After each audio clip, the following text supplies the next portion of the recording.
स्वामिनीला स्वप्नातही वाटलं नसेल की तिच्या आयुष्यातला सर्वात मोठा दिवस तिच्यासाठी सर्वात भयंकर दुःस्वप्न बनणार आहे। बघा, आतापर्यंत काकूने घरात जे काही केलंय त्याच्या सगळ्या कारस्थानांना एका तडाखाने उघडकीस आणणारा मोठा क्षण आलाय। या कॉन्सर्ट मध्ये असं काहीतरी घडणार आहे की स्वतः समर काकूला हाताशी धरून तिला तिथून बाहेर काढणार आहे। आणि हे सगळं कोणी केलंय हे सांगायलाच नको, कारण स्वामिनीला आणून समरला त्याची मैत्री परत मिळवून देण्याचं काम ज्याने केलंय तो निकिताही घरातल्या सगळ्यांना घराबाहेर काढण्याचा बेत आखतोय। पण कॉन्सर्ट मध्ये तो फक्त इतकंच नाही करणार, त्याने तर स्वामिनीला भरभरून शॉक देण्याचा प्लॅन आखलाय। काय घडलंय आणि कसं घडलंय ते बघूया।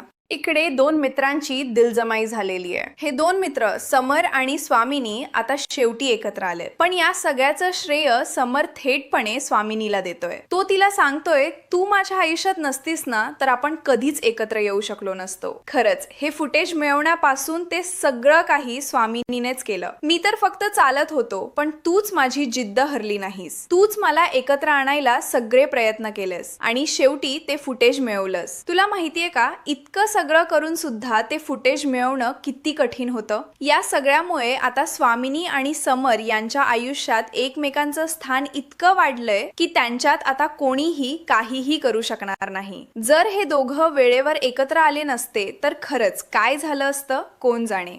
पण इकडे काकू डोक्यात काहीतरी प्लॅन करतेय। ती म्हणते, तुम्ही मला वचन द्या की तुम्ही यापुढे कधीही या दोघांच्या बद्दल, त्यांच्या नात्याबद्दल कोणताही गैरसमज मनात ठेवणार नाही। समर लगेच वचन देतो, पण तो विचारतो, हे वचन फक्त मीच देऊ का? खरं तर समरनेही एक मोठा कॉन्सर्ट आयोजित केलाय। काय करायचं होतं त्याला? स्वामिनीला एक मोठं सरप्राईज द्यायचं होतं, तिला खुश करायचं होतं। म्हणून त्यानं स्वामिनीच्या आवडत्या कलाकारांना दयाक, महेश काले आणि बाबा यांना बोलावलंय या कॉन्सर्ट साठी। आता पुढे काय झालं बघूया। समरने स्वानंदीसाठी काय खास सरप्राईज ठेवलाय, तिची कशी उस्तवार करायची ती। समर विचार करतोय की याचं काहीतरी खास करायला हवं। त्यानं मनात ठरवलंय की उद्या हे सगळं नक्की करायचं। दोघांचं बघ, दोघ मिळून सायकल दुरुस्त करतायत, काहीतरी काम करतायत। ही मैत्री म्हणजे फक्त मैत्रीच नाही, त्याच्या पलीकडचं नातं आहे। मैत्रीच्या पलीकडे पण काहीतरी राहिलंय हे त्यांना माहित आहे। समर विचारतोय, काय करू? आणि स्वानंदी सांगते, काहीही कर, पण मी सांगतेय तसंच प्लॅनिंग करायचं, तसंच काम करायचं। आता कॉन्सर्टचा दिवस उजाडलाय। काकूची कारस्थानं खऱ्या अर्थानं सुरू झालीय। सकाळ सकाळ स्वानंदी कुठेतरी जायला निघालीये तेव्हा काकू तिला ओपन चॅलेंज देते। काकू तिला सांगते, बघ मुलगी, आता आपल्यामध्ये असं काहीच राहिलेलं नाहीये की आता आपलं एकमेकांच्या बद्दल आडपडदा करून काही बोलावं। तुला सगळं समजलंय? स्वानंदी शांतपणे उत्तर देते, मला सगळं समजलंय की तू हे नाटक केलंस तरी सुद्धा तू माझ्याबद्दल काय जाणतेस हे मला माहित आहे। पण एक गोष्ट, काहीही झालं तरी सुद्धा समरला माझ्या विरुद्ध भडकवण्याचा प्रयत्न केलास ना तर मात्र आता तुझ्या तोंडावरती आपटशील। यावर स्वानंदी पुन्हा एकदा सांगते, मला कुणाच्याही बद्दल भडकवण्याची अजिबात गरज नाही। अच्छे दिवस आहेत, या दिवसाला काय सत्य आहे आणि काय नाही हे लवकरच कळेल। त्यानंतर इकडे काकूने जो काही गाणेरडा डाव रचलाय त्या डावात स्वानंदीला अडकवण्याचा प्रयत्न केलाय। काकूने हा पूर्ण कॉन्सर्ट स्वानंदीला फक्त बदनाम करण्यासाठी प्लॅन केलाय। पण इकडे आनंद आणि निकिता यांना माहित आहे की समरने स्वानंदीसाठी काही प्लॅन केलाय। त्याच वेळी स्वानंदी फोन करून आनंद आणि निकिता सोबत बोलतीये। ती सांगते, आज काहीतरी गडबड आहे। आनंदच्या लक्षात येतं की काहीतरी चुकीचं आहे। स्वानंदी म्हणते,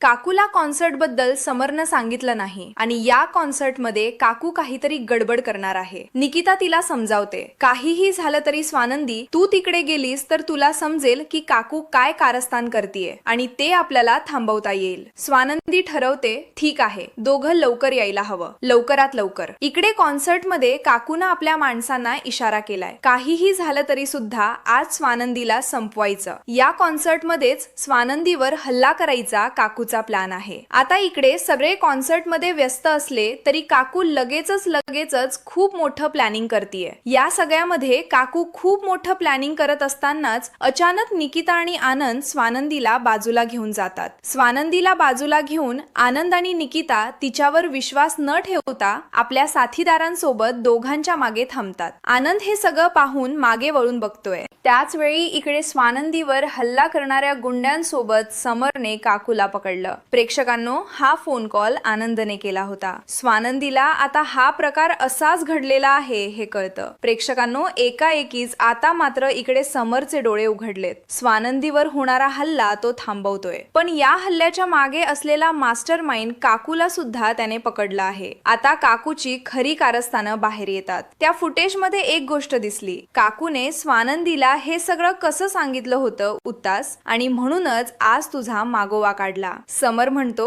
त्यावेळी मी काही बोललो नाही, पण आता स्वानंदीवर हल्ला मी सहन करणार नाही, असं म्हणून समर काकूला त्या कॉन्सर्ट मध्येच धरतो.